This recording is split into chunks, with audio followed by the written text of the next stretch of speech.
Welcome back to Watching Business Morning right here on Channels Television. Let's discuss Africa's digital transformation. And of course, we'll tilt a bit to Nigeria. And we're doing this conversation now with Senior Director, Public Policy and Communications at GSMA, Caroline Mbugwa, joins us from our Abuja studio.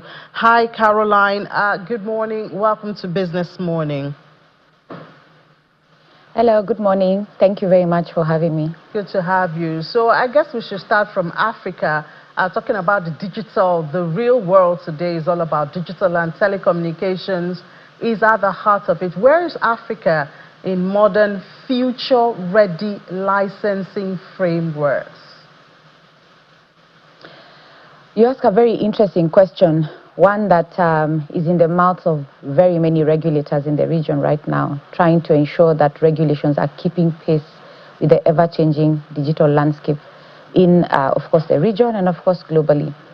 So when you look at where we are right now, majority of licenses in the countries in Africa were set up maybe 15 to 20 years ago, even older, were set up to service single service, single technology kind of service. So for example, 2G or 3G. We are currently moving into an era where there's a lot of converged services, a lot of advanced services. So the era of 4G, 5G, and in some parts of the world, they're already talking about 6G. And so we notice that the regulatory regime is lagging behind in terms of ensuring that you're keeping up with what is required. Because for you to have that converged service, you need to be able to have the flexibility of utilizing the resources that you have to provide the service that you have. So we see the need for what we call regulatory modernization. So modernizing the regulations to introduce key aspects such as technology neutrality.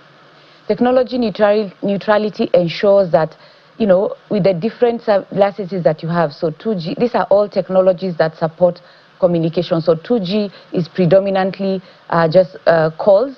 3G introduces a bit of edge. Now 4G is where the game really starts in terms of introducing speed, connectivity, in terms of data connectivity and speeds, and 5G takes it to another whole new level where you have low latency and high speeds. So ensuring that the different telecommunication operators have the flexibility to utilize the resources they have to provide the service that is needed, because customers are demanding high quality service, high speed, low latency. And of course, the digitalization that we are seeing in different industries is also driving this need for technology neutrality. It's also necessary for us to look at key instruments such as spectrum roadmap. So for example, like here in Nigeria this year, we did see that the regulator, NCC, published the spectrum roadmap for Nigeria.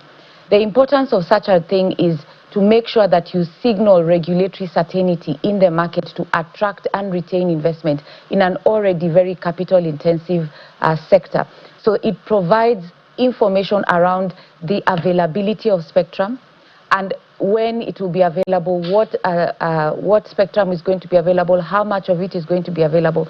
This is critical because of the high cost of spectrum that we see in the region. And you know, spectrum is an expensive commodity because it's not an infinite commodity. It's one that requires close management, and because of that, and because of the capital-intensive nature of the sector, there is need for spectrum roadmaps to be in place. Important thing is also to review things like numbering, because now we are seeing, you know, the emergence of things like Internet of Things and the need to connect things, not just people. So for us to be able to do that, you need to have a very robust numbering regulation that provides these assets into the market and ensures that you're able to keep up with these technologies. So what we are saying is that the sector is doing very well, because so far, I mean, by 2024, the sector contributed up to 220 billion USD into the GDP of Africa. And we are projecting that this will grow up to upwards of 270 billion by 2030. And this is being driven by robust 4G and 5G investment, but also the adoption of the same in the digitalization of the ecosystem, so in the economies, digital health, agriculture, education, and so on and so forth. So because of that, there is need to modernize regulation to ensure that we can take advantage of the emerging technologies such as AI and be able to provide the services that consumers are demanding in the region. Key areas of focus, like I mentioned, is spectrum management, review of spectrum management in terms of license duration, spectrum pricing, spectrum roadmap, as I mentioned, looking at quality of service, ensuring quality of service requirements match what so customers are demanding. And of course, so would you say these things because you have infrastructural gaps on the continent, and you also have infrastructural costs, you have market entry barriers? Would you say this, this new approach that even in Nigeria you say has been adopted, would you say that has made it better when you look at the barriers, infrastructural costs, and gap? So infrastructure, like I mentioned, the sector is very capital intensive, and there's a lot of investment that is required to sustain service provision in the sector.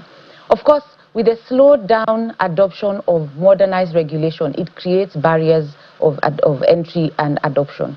And so the need to break down these barriers is very critical to provide that regulatory environment that is enabling. However, we are starting to see some markets, so like I mentioned, Nigeria, Kenya, South Africa, having a bit more progressed regulatory regimes that are now starting to encourage that. But one area that we are seeing importance of review is the regulatory environment when it comes to satellite regulation. And this is one of the areas that the GSMA, we've recently published what we call a satellite regulatory playbook that gives regulators an area of focus or something to focus when developing the regulatory regime. So ensuring things like regulatory parity is very important in breaking down these barriers of entry that you're mentioning. Making sure that same services are exposed to same rules of the game is very important. Paying the same amount of spectrum fees, KYC, which is know your customer considerations, are critical to ensure that they are aligned for all services that are offering the same services. So that regulatory review and modernization is critical in consultation with stakeholders. So to answer your question, yes, it's creating barriers, but we are seeing some countries already embracing the breaking down of these barriers, but a lot more needs to be done, particularly in the licensing of satellite services in the region. And talking about infrastructure, here in Nigeria, we have the challenge of vandalism, theft of infrastructure, and of course that causes disruptions. Have you found innovations that perhaps could discourage these illegal acts more than already the regulator is doing? Look, one has to understand why is that the case. And just to mention, it's not unique in Nigeria alone. We've seen it in a couple of other markets. But the question is, why is that the case? The challenge, in my view, stems from a wider issue, social economic challenges that Africans continue to face. And so that vandalizing or taking advantage of an infrastructure that is already existing seems like an opportunity to uplift or to address a social economic issue. So incomes are low, job, employment, and so on and so forth. So the first thing that is critical, and this is something that as a GSMA we highlight very clearly in what we are calling digitalization reports that we develop for different countries, including Nigeria. So Nigeria, we've developed in a couple of other markets. The first thing to do as a nation is to have a national agenda. So to develop a strategy that guides the direction you want to take for the sector, the telecom sector, the ICT sector, and so on and so forth. Identify the players that are critical in that in the implementation of this agenda. Once you identify these players, ensure that there is clear consultation to understand their experience and expertise in the space to provide insights that can be used to address some of this vandalism. And of course, developing more like a unified approach in addressing this. One of the ways is to designate telecom infrastructure as critical national infrastructure, which has been done in a couple of countries. We're starting to see that happening in Kenya, and like I said, here in Nigeria. But the gap that we see is in the implementation of this critical instrument, ensuring that there is clear repercussions of vandalism, and this is clearly communicated to the population. This is one of the areas, and there is a role communication can do in amplifying this, so that people understand, you know, the implication of that. But by and large, in other more developed markets, you know, like in the Western world, we're seeing a lot more adoption of AI in the management of the infrastructure, and of course, developing surveillance solutions that can be able to address such things such as vandalism. But like I said, it's important to go back to understand, how do you make sure that, one, there is communication around it, and number two, there is a clear understanding of why is it important. Because vandalism is because somebody doesn't see value in that infrastructure in the first place. So there is need to help the communities embrace it, because in some markets we have seen a place where the communities themselves actually act as the protector of the infrastructure, because they have bought into it and they understand the value of it. So accelerating the adoption of digital services is critical, so that now we can get to a point where vandalism is not an issue, because people feel that they actually want to and they need to live with this infrastructure. Yeah, well, seeing the value there, I guess that will help. And, you know, we talk about how to increase intra-Africa trade. We've seen the numbers go up, but still not impressive. And one of the areas that seems to be lacking, perhaps interconnectivity within the continent. Can you think of some regulations, for instance, that can accelerate this interconnectivity within the continent? I think, look, we need to start from the basics, yeah? So GSMA research confirms that in the region, this is in Africa, we have up to 960 million citizens that are actually covered by mobile broadband services. Mobile broadband services, this is internet services, but don't use this service for different reasons. Certain barriers that now slow down the adoption of this service. So affordability of devices is one of them. Of course, digital literacy, access to relevant content, security and trust are some of the challenges that we see slowing down the adoption of internet services. This is a serious and critical issue, and this is where a lot of focus needs to be placed by regulation to be able to accelerate the adoption of service. Because when you talk about the intra-trade within the region, we are literally just focusing on about 461 million subscribers. Because when you talk about intra-trade, it needs to be digital trade. We are moving away from we are moving towards the era of the future, the era of intelligence, and digital trade is, if you look at the AFCFTA, one of the areas it emphasizes is digital trade.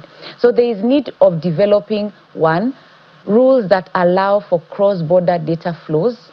So these are within the Data Protection Act that are developed at a national level to avoid localization of data and encourage more of movement of data in a safe and accountable manner.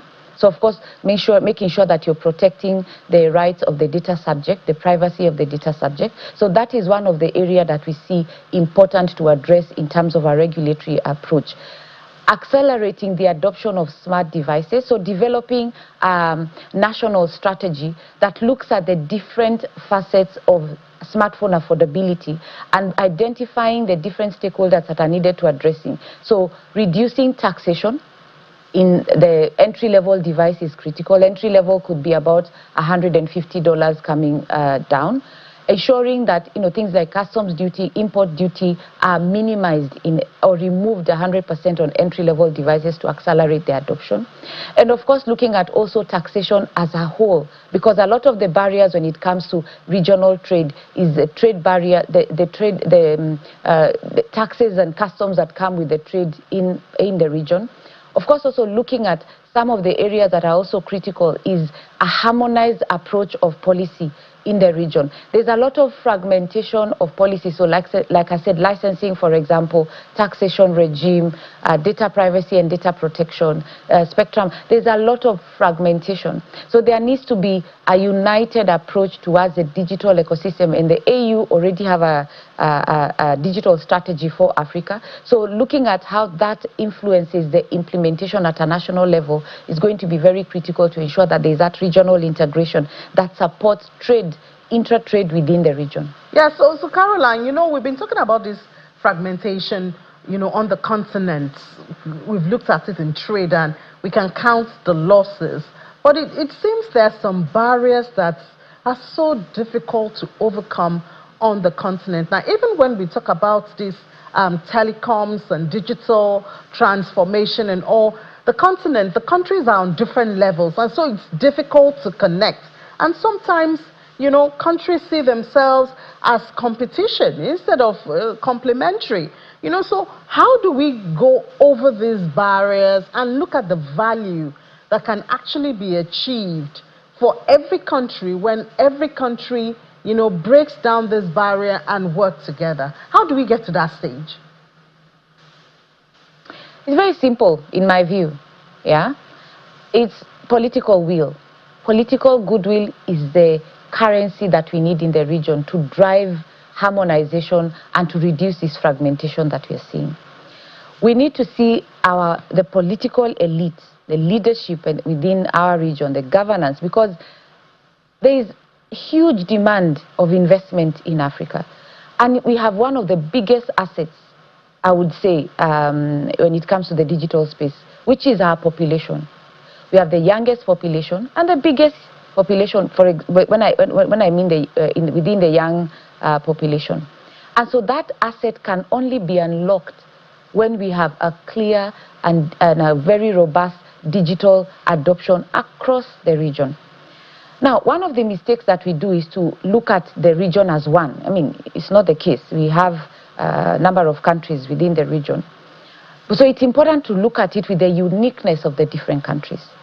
But one thing that needs to be clear is that without political goodwill, without that political decision that prioritizes the national development, it's going to be very difficult for us to actually achieve that regionalization approach. So it's to start seeing our leaders signaling that the region is ready and the region is clear in terms of ready for business. It's an investment destination that will support the digitalization, because in our reports, our mention is that if we don't start seeing this value within the health sector, transport sector, education, and so on and so forth, it's going to be difficult for us to actually say that we are a digital nation or a digital era.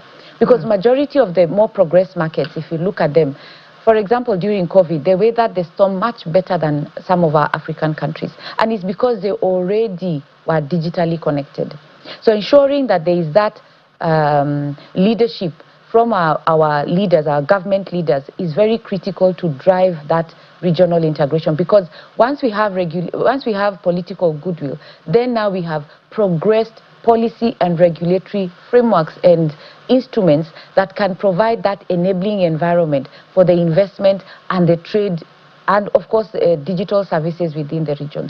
Some of the areas to prioritize, like I mentioned before, is, of course, looking at the licensing regime, ensuring that there's a clear structure of licensing within the region, as much as it will be different markets, but of course having clarity within the region of how this licensing is done. All right. Providing incentives that drive investment, is very critical to make sure that we have all parts of the region covered. We still have about 9% of the region not covered, and here, you know, is mainly in the rural areas, hard to reach areas where rollout of infrastructure oversight, for example, would cost 2 to 5% more than an urban site, and it would be like almost 10% less in terms of the profitability. But this is where we can now complement and supplement some of these services with other technologies, so for example, satellite technologies. But for us to be able to do that and for us to encourage that partnership, there needs to be a clear framework, clear guidance that supports this at a regional front. All right, Caroline, thank you so much for sharing the findings of GSMA with us. So very elaborate. The Senior Director of Public Policy and Communications at GSMA, Caroline Mbugwa. Thank you for your time. Thank you very much. It's now time to go global. We have Ladi Williams.